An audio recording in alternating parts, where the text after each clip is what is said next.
आज मई डे के अवसर पर आप सबको लाल सलाम और नमस्कार। आज अंतर्राष्ट्रीय मजदूर वर्ग की एकजुटता का दिवस है। मजदूर वर्ग के नेतृत्व में बाकी सब मेहनतकश जनता को साथ लेकर ये शोषण की समाज का परिवर्तन का पुनर्संकल्प लेने का दिन है। और ये पुनर्संकल्प आज इन हालातों में हम ले रहे हैं जब इस कोविड पैंडेमिक के खिलाफ जो जंग जो चल रहा है पूरे दुनिया में, जो हमारे देश के अंदर भी चल रहा है, उन परिस्थितियों में आज ये मे डे मनाया जा रहा है। पहले जब मे डे मनाते थे बड़े बड़े जुलूस, बड़े बड़े सभाएं होती थी जिसके अंदर हमारी विश्लेषण और क्या है आज के हालात में, जिन सवालों के ऊपर हमको एकजुट होकर लड़ने की ज़रूरत है, इस सब के बारे में चर्चा होती थी। आज वो संभव नहीं है। तो इसीलिए इस माध्यम से आप सबको आज मे डे के अवसर पर लाल सलामी और अपना पुनर्संकल्प और दृढ़ता के साथ आज की परिस्थितियों में इसको आगे ले जाने वाली बात है। ये ज़रूर है कि इस पैंडेमिक के चलते हुए ये महामारी जो चल रही है, इस महामारी में ये कोविड जो है, ये कोरोना वायरस एक इंसान को दूसरे इंसान के बीच में फर्क नहीं करती। किसी को भी ये बीमारी लग सकती है, इसलिए सावधान रहना ज़रूरी है। इंसानों में ये कोरोना वायरस कोई फर्क नहीं करती, लेकिन पूंजीवाद का व्यवस्था और पूंजीवादी शोषण के चलते हुए ये ज़रूर फर्क है इंसान और इंसान के बीच में, उन लोगों के बीच में जिनके हाथ में क्षमता है, साधन है और ये लड़ने की ताकत है, शारीरिक ताकत है जिनके पास, और ऐसे शोषित लोग जो करोड़ों की तादाद में अपने मुल्क में हैं, जिनके अंदर भूखमरी की वजह से, कुपोषण की वजह से जो शारीरिक ताकत कमज़ोर है, इससे लड़ने के लिए वो ज़्यादातर शिकार होते हैं। यानी ये वर्गीय बंटवारा जब पूंजीवादी व्यवस्था में होता है, जो शोषित है लोग, उनके ऊपर इसका असर और इसका खतरा और ज़्यादा बढ़ता है। तो इंसान और इंसान के बीच में फ़र्क ज़रूर कोरोना वायरस ना करे, लेकिन अपनी सामाजिक व्यवस्था ये फ़र्क करती है कि किसको ज़्यादा आज खतरा है इससे, और हम मेहनतकश जनता को, हम मेहनतकश लोगों को और ज़्यादा सावधान रहने की ज़रूरत है। अगर हम देख ले जनता कर्फ्यू के दिन 22 मार्च से लेकर तो आज हम छठे हफ्ते में पहुंच चुके हैं। अब क्या होगा आगे को, ये स्वयं प्रधानमंत्री खुद बताएंगे 3 तारीख को, और तब तक ना किसी को पता है क्या होने वाला है। उसके बाद ये लॉकडाउन क्या कंटिन्यू करेगा या इसको थोड़ी बहुत राहत मिलेगी लोगों को। ये राहत मिलेगी भी तो किस तरीके की राहत होगी, कौन से शर्तों पे होगी, क्या होगा, इसके बारे में आज कोई कुछ नहीं कह सकता जब तक प्रधानमंत्री नहीं बताएंगे हमें 3 तारीख को। ये है परिस्थिति देश की, और इसके अंदर कई सारे लोग आज मर चुके हैं कोविड के बीमारी के चलते हुए, अपने देश में भी, पूरे दुनिया में, और ये संख्या बढ़ रही है। और कई सारे लोग अपने देश में, अफसोस की बात है, कई सारे लोग भूखमरी से, बेघर होने की वजह से, जिंदा रहने के लिए साधन ना होने की वजह से इस तरीके की मौत भी हो रहे हैं। और कई सारे लोग जिनके और बीमारियां हैं और अस्पतालों में आज कोविड के महामारी को चलते हुए बाकी सब बीमारियों का जो इलाज जो पहले हुआ करता था, आज वो नहीं हो पा रही। 3 लाख से ज़्यादा जो शुगर के पेशेंट है, डायबिटीज़, उनको जो चाहिए इलाज वो नहीं हो पा रहा। 1 लाख से ज़्यादा जो कैंसर के मरीज़ हैं, उनका चिकित्सा ठीक ढंग से नहीं हो पा रही।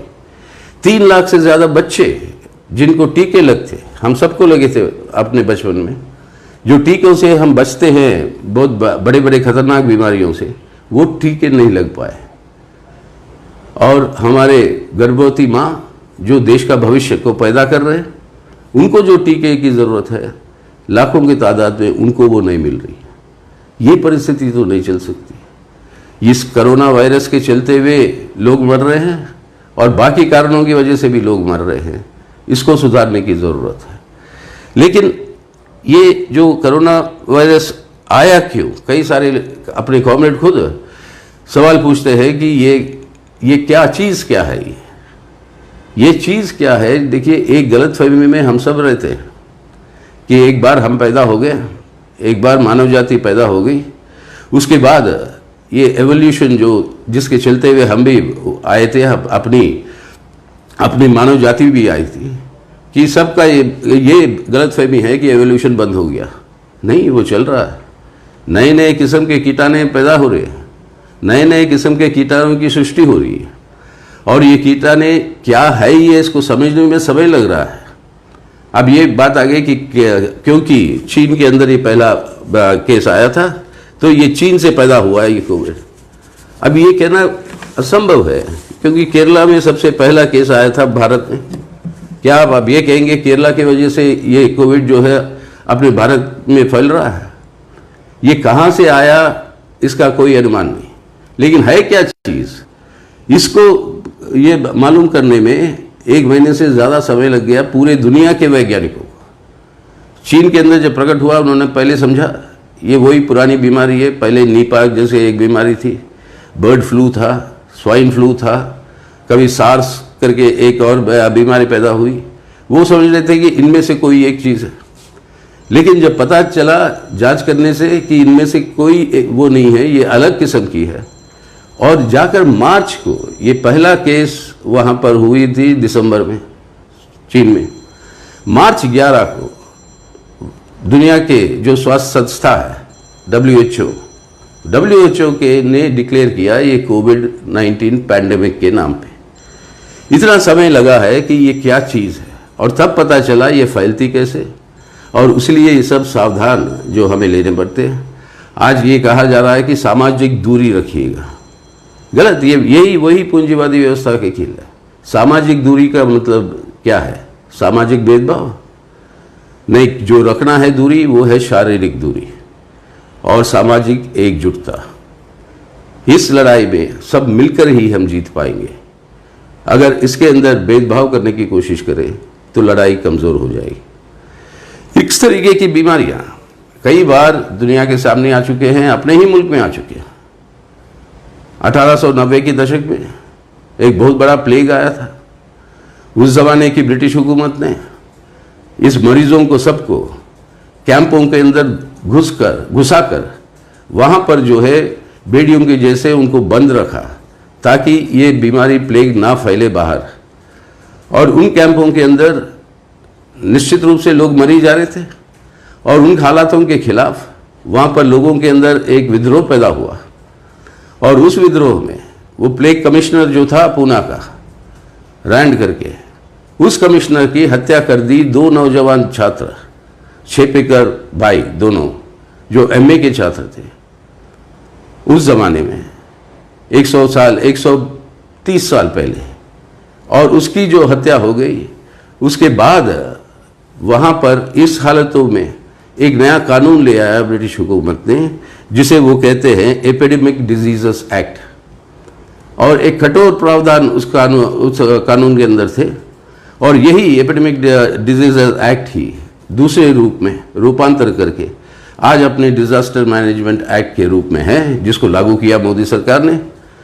यानी वो एक्ट पहले से थी 2005 से, लेकिन उसको लागू किया है, और उसके प्रावधान जो है बड़े कठोर प्रावधान है, जिसका इस्तेमाल आज किया जा रहा है।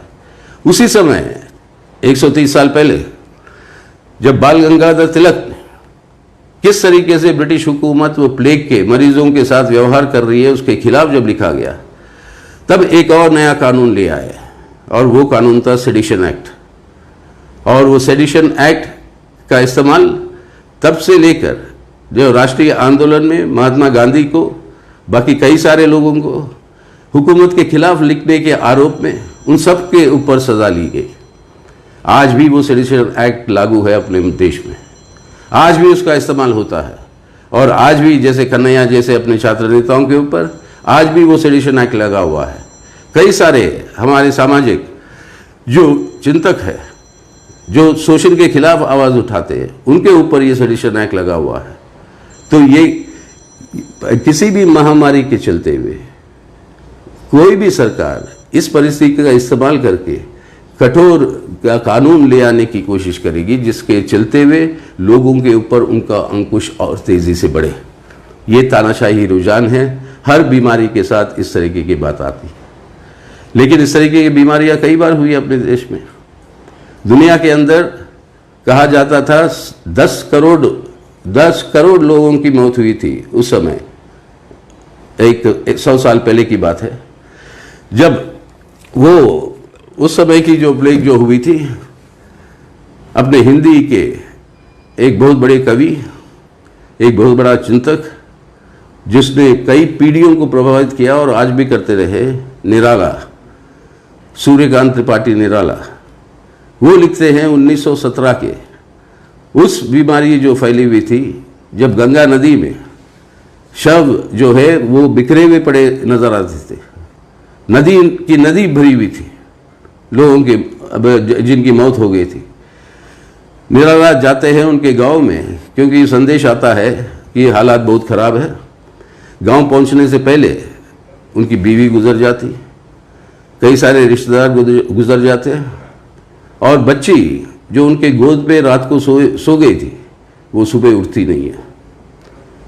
निराला साहब इस सब को लिखा है एक लेख में, खुली बात के नाम से। और ये खुली बात एक व्यक्ति है जो इन परिस्थितियों में निराला साहब का देखभाल किया था, और बाद में वो बने एक ना सिर्फ एक बहुत बड़ी कवि और लेखक, लेकिन सामाजिक अन्याय के खिलाफ, सामाजिक शोषण के खिलाफ एक हथियार के रूप में हम सबको प्रेरित करते आए। तो इस तरीके की बीमारियों से कई लोग मरेंगे, लेकिन मानव जाति जिंदा रहेगी। सवाल यह है कि कम से कम लोगों की मौत की ज़रूरत है। तो यानी पूंजीवादी व्यवस्था में एक तरह से ये वर्गीय बंटवारा के चलते हुए क्षमता जो है उसके अंदर फर्क हो जाता है इंसानों के बीच में। दूसरी ओर इस तानाशाही की रुझान जो है ये बढ़ती है, जैसे आज भी हम देख रहे हैं अपने देश में, इसी महामारी के चलते हुए जो CAA, NRC, NPR के खिलाफ जो आंदोलन में थे, उन सब का गिरफ्तारी हो रही है आज, और उन सबको कठोर तरीके की प्रावधानों के आधार पर गिरफ्तार किए जा रहे हैं। और आज एक और बात जो होती है कि जब सामाजिक दूरी की बात करते हैं, लोगों के अंदर एक किस्म की एक ध्रुवीकरण, और ख़ास तौर से अपने देश के अंदर एक सांप्रदायिक ध्रुवीकरण को वो तेज़ करने की कोशिश भी चलती है। और इस तरीके की ध्रुवीकरण आगे भी दुनिया में कई सारे देशों में हम देख चुके हैं। इस तरीके की बीमारियां जब होती है, नस्लवाद बढ़ती है। आपका रंग क्या है, आपके चमड़े का, उसके आधार पर भेदभाव होता है, और यहाँ पर किसका धर्म क्या है उसके आधार पर भेदभाव होता है। और इस तरीके की सांप्रदायिक ध्रुवीकरण को बढ़ावा देते हुए ये जो लड़ाई एकजुटता के आधार पर हम लड़ सकते हैं, ये सबसे बड़ा कमजोरी जो है इसके अंदर पैदा होता है।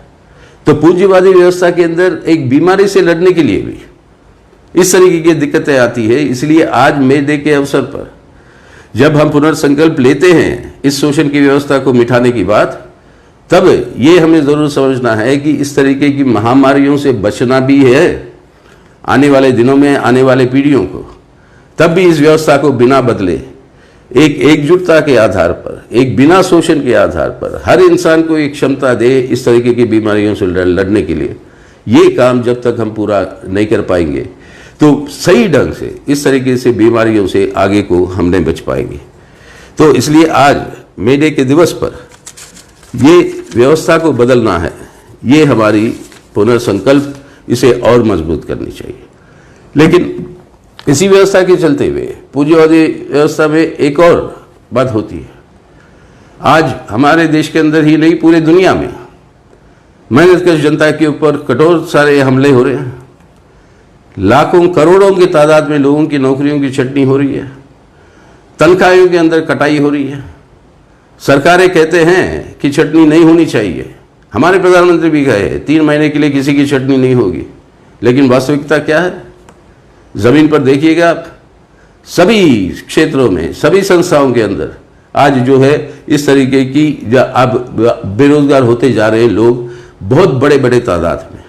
और उसी समय हमारे देश के बड़े बड़े अमीर, दुनिया के बड़े बड़े अमीर, इस महामारी के चलते हुए, इस लॉकडाउन के चलते हुए दुनिया के अंदर 10 सबसे बड़े खरबपति जो है दुनिया में, उनकी संपत्ति $308 बिलियन ज्यादा हुई है इसी लॉकडाउन के समय पर।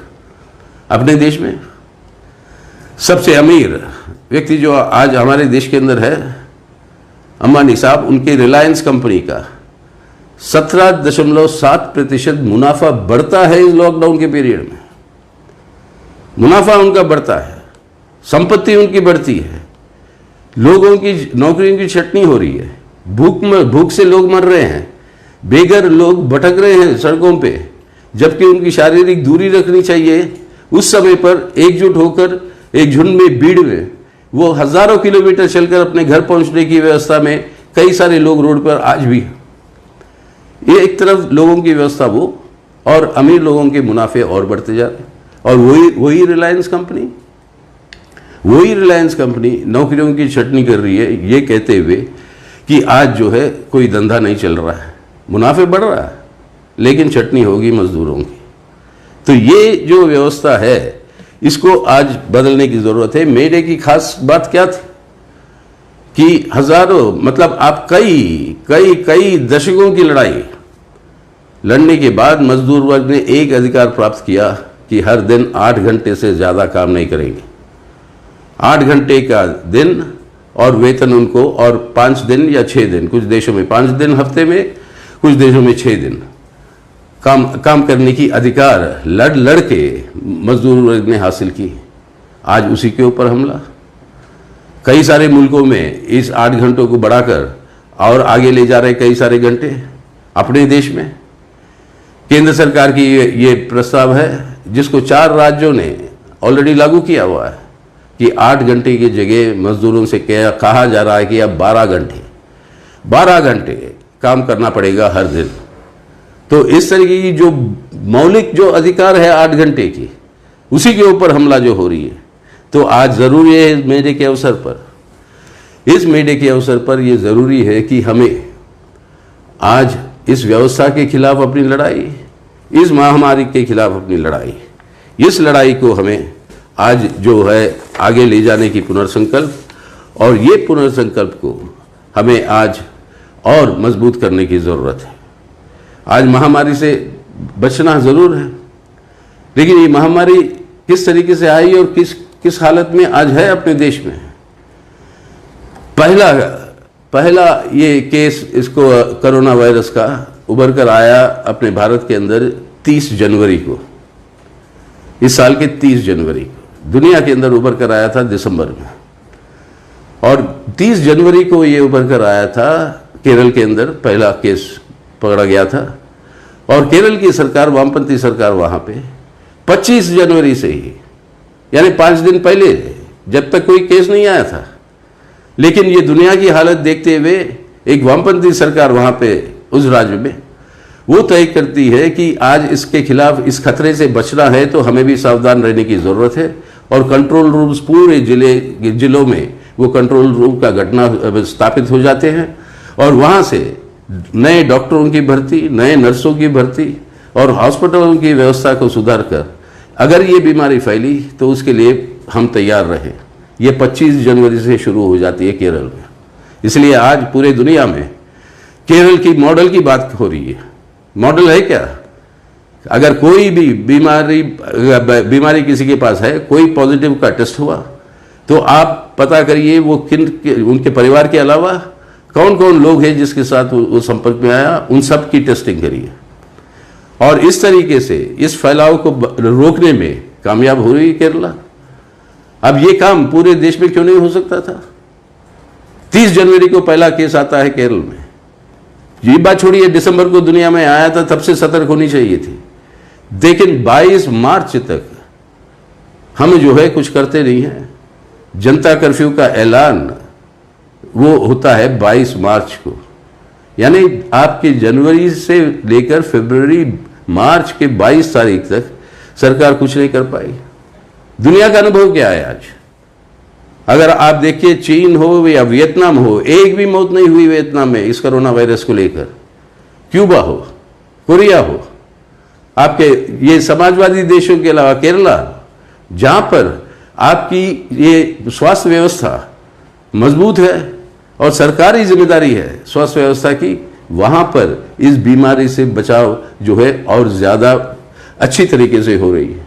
ये अपने आप में दिखाता है पूंजीवादी व्यवस्था और समाजवादी व्यवस्था के बीच में फ़र्क अपने आप में बताता है कि अगर सरकार की जिम्मेदारी अगर सरकार पूरा करती है जो लोगों के स्वास्थ्य का सुरक्षा करने की, तो उस ऐसे हालातों में इस बीमारियों से हम और बेहतर लड़ पाते हैं।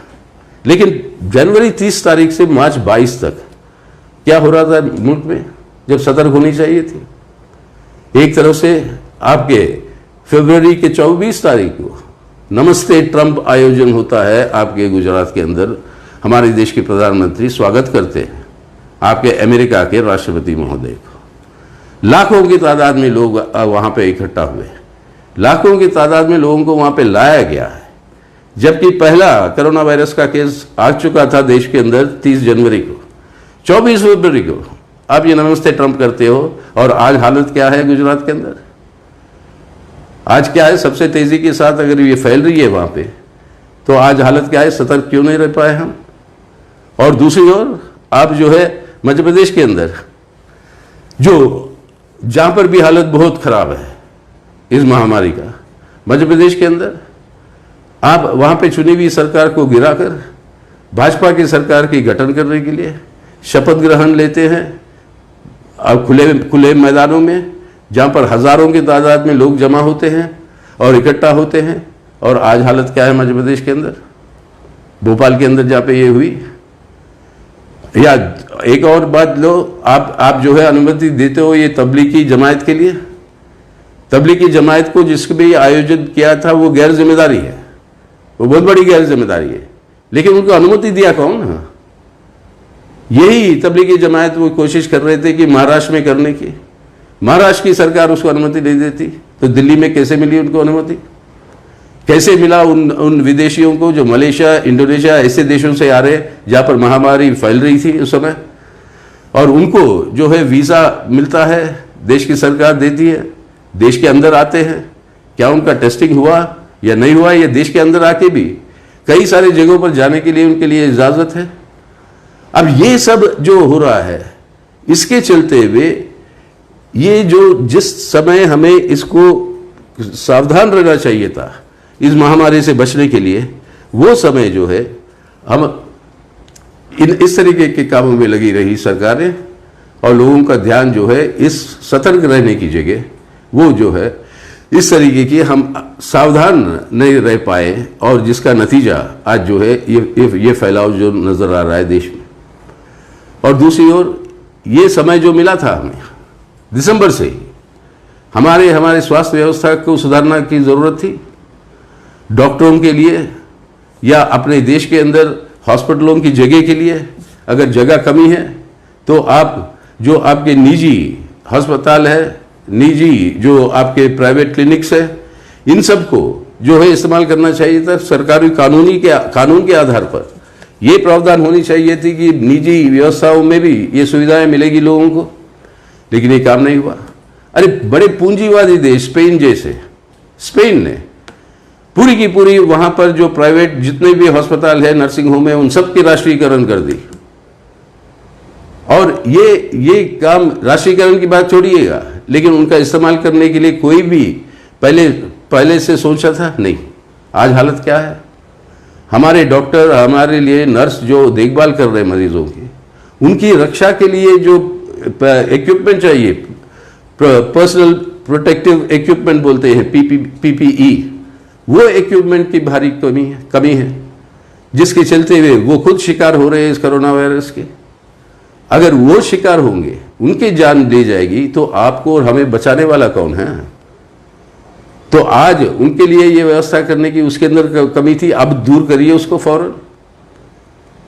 और दूसरी बात, जैसे केरल में हुआ था, बाकी सब जगह टेस्टिंग करिए लोगों की, तब पता चलेगा कहां पर फैल रहा है ये बीमारी और कहां पे नहीं। ये लॉकडाउन का मतलब वही होता है। लॉकडाउन के दौरान टेस्टिंग करिए, आप आइडेंटिफाई करिए कौन से है इलाके जहां पर ये फैल रहा है, उसको लॉकडाउन करिएगा। बाकी सब जगहों पर धीरे धीरे से व्यवस्था को फिर वापस आने की कोशिश करें। यही केरल ने किया। जैसे आपके ट्रैफिक के बत्ती होते हैं रोडों पे, लाल, पीला और हरा, उन्होंने इन 3 जोन में बांट रखा पूरे उनके जो राज्य को। लाल है वो जगह जहां पर आज भी ये बीमारी फैल रही है, अंकुश पे है लेकिन फैल रही है, उसके ऊपर वहां पे सतर्क रहने की जरूरत है। हरा वो है जहां पर पिछले 28 दिनों में कोई भी पॉजिटिव केस नहीं उभरा। पीला वो है जिनमें पिछले 14 दिनों में कोई केस उभरा नहीं, लेकिन 28 दिन जब तक खत्म नहीं होंगे उनको हरा घोषित नहीं करेंगे। और इस तरीके से बंटवारा करते हुए केरल के अंदर एक वैज्ञानिक तरीके से इस लॉकडाउन से बाहर आने के लिए एक पूरा का पूरा प्लान बनाया था, एक वैज्ञानिक आधार पर। अब उस तरीके की कुछ प्लान बनाए देश में नहीं। और जिस तरीके से ये कि अब टेस्टिंग जो हो रहा है अपने देश में, वो 1 लाख में 60 लोगों की टेस्टिंग होती है। 1 लाख में। पूरे दुनिया के अंदर सबसे कमजोर टेस्टिंग की जगह है भारत अपना। अब ये कोविड टेस्टिंग भी पहले सुप्रीम कोर्ट ने कहा ये मुफ्त होना चाहिए पूरे सब के लिए, लेकिन अब बाद में उसको बदल दिया। अफसोस है। अब जो प्राइवेट अगर टेस्ट करवाने कोई जाएगा तो 4,500 रुपये, और उसके ऊपर GST, उसके ऊपर बाकी टैक्स है, वो सब लगेगी। यानी 6,000 के करीब आपको देना पड़ेगा टेस्ट के लिए, जो होनी चाहिए मुफ्त। अपने बगल के बांग्लादेश में वो मुफ्त है, कोई भी वहां पर ये टेस्टिंग के लिए जा सकता है, मुफ्त सरकार करेगी वो टेस्टिंग। इस तरीके की व्यवस्था हमें करना चाहिए था। लेकिन अब जो हुआ, आज की तत्काल की समस्याओं को तो हल करिए। अब जो पहले की जो कमजोरियां रही वो तो रही है, उसकी जवाबदारी जरूर मांगेंगे जब वक्त आएगा। लेकिन अब की कमजोरियों को दूर करो। आज लोगों के हाथ में कोई पैसा नहीं है, करोड़ों लोगों के हाथ में, जो रोज दिहाड़ी करके वो जिंदा रहते थे। तो हमारे दिहाड़ी मजदूर करोड़ों के तादाद में जो माइग्रेंट लेबर जो आया है, इन सब के लिए पास आज कोई आमदनी नहीं है। हर व्यक्ति जो इनकम टैक्स नहीं भरता है अपने देश में, हर व्यक्ति को 7,500 रुपये हर महीना अगले 3 महीने तक केंद्र सरकार को देना चाहिए। और साथ ही साथ आज भूखे हैं लोग, कई सारों के पास कोई राशन नहीं है, अनाज नहीं है। केंद्रीय गोडाउनों में 7.5 करोड़ टन 7.5 करोड़ टन सड़ रहा है या चूहे खा रहे हैं वहां पे, लेकिन गरीब भूखा इंसान को वो नहीं दे रही है सरकार। केंद्र सरकार इस अनाज को फौरन वहां से भेजिए राज्यों को। जो राज्य है खड़े हुए हैं अपनी इस जंग पे, सरहद पे, वो जो लड़ रहे हैं वहां पर भेजिएगा, ताकि मुफ्त में बांटे लोगों को जो भूखे हैं। और इस अनाज का वरना करेंगे क्या? ये अनाज को मुफ्त से बांटिए। और तीसरी बात, आज ये माइग्रेंट जो आए हैं लेबर करोड़ों की तादाद में, व्यवस्था करिए उनको अपने घर वापस जाने के लिए। स्पेशल ट्रेन लगाइएगा आप। विदेश से हम लाए अपने लोगों को जो वहां पर फंसे हुए थे, बड़ी अच्छी बात है। वहां पर उनके लिए हवाई जहाज भेजा था।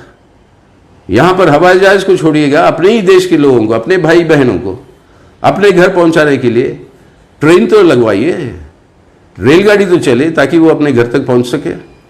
क्योंकि और कहीं पर वो जिंदा नहीं रह पाते। कोई आमदनी नहीं, कोई खाना नहीं, कोई घर नहीं, तब उनको अपने घर तक पहुंचाने की व्यवस्था जरूर करिएगा। ऐलान कर दी प्रधानमंत्री की किसी की नौकरी की छटनी नहीं होगी। बताया था मैं पहले आपको। अगर छटनी नहीं होनी है या उसके वेतन में कोई घाटा नहीं होनी है, कटाई नहीं होनी है, तब सरकार को लेना है जिम्मेदारी। ऐसे मुल्क है दुनिया में जहां पर सरकारों ने कहा कि वेज बिल कितना होता है, यानी वेतन का जितना खर्चा होता है, कोई भी मतलब जो फैक्ट्री चला रहा हो, कोई भी मालिक हो, 80% वो खर्चे की जिम्मेदारी सरकार उठा रही है कई सारे मुल्कों में। इस तरीके का काम कुछ करिए यहाँ पे, ताकि लोगों की छटनी ना हो सरकार में। कि कितना हो गया इस लॉकडाउन के चलते हुए, अनुमान किया हुआ है कि 14 करोड़ लोगों की नौकरियों की छटनी हुई है इस लॉकडाउन के शुरुआत से लेकर आज तक। अगर इस तरीके से लोग बेरोजगार होते जाएंगे, बेकार होते जाएंगे, लावारिस होते जाएंगे। इनकी बचाव के लिए सरकार की जिम्मेदारी कुछ है कि नहीं? अब उनकी बचाव के लिए आप उनकी वेतन पे कटाई ना हो, उनकी नौकरियों की छटनी ना हो, इसके लिए जिम्मेदारी सरकार ले। लेकिन आज तक ये काम कुछ नहीं हो रहा है। दूसरी ओर से हजारों करोड़ों की तादाद में पैसे जमा हो रहे हैं एक निजी ट्रस्ट में, निजी फंड में, जो प्रधानमंत्री के नाम से है। प्रधानमंत्री का डिजास्टर रिलीफ फंड करके कानूनी तौर पर एक फंड है जो 1948 में, यानी अपने संविधान के हम लोग संविधान को आपने जो अपनाया उसके 2 साल पहले कानूनी तौर पर ये फंड बनी हुई थी। पैसा उसमें नहीं जा रहा, जिसकी ऑडिट होती है CAG से, जिसके अंदर जवाबदारी होती है, पता चलता है किस पे खर्च हो रहा, कितना आया। अब ये जा रहा है एक प्राइवेट ट्रस्ट में, और ये ट्रस्ट का पैसा हजारों करोड़ रुपए जो आज जमा हो चुके हैं, वो पैसा आप भेजे राज्यों को। जो लड़ाई वहां पे हो रही है, उन लोगों को चाहिए आज पैसे। उनके जो बकाया है GST के, वो भी नहीं दे रही है केंद्र सरकार, और उनको जो उधार लेने की जो एक सीलिंग लगा रखी है, उसको भी नहीं बढ़ा रही है केंद्र सरकार। तो ये पैसे जो इकट्ठा कर रहे हो इस महामारी के खिलाफ लड़ने के नाम पर, आज विश्व बैंक से आपने जो है कर्जा लिया इस महामारी से लड़ने के लिए, आज एशियन डेवलपमेंट बैंक से आपने कर्जा लिया, इससे कोई अरबों डॉलर की आपने ये कर्जा लिया है इस महामारी को लड़ने के लिए। कहां जा रहा है वो पैसा? वो पैसा आप क्यों नहीं दे रहे हो राज्य को, राज्य सरकारों को, जो इस लड़ाई को आगे ले जा रहे हैं? आपको ये काम करना होगा। पहले बताइए कि ये पूरा पैसा जा कहां रहा।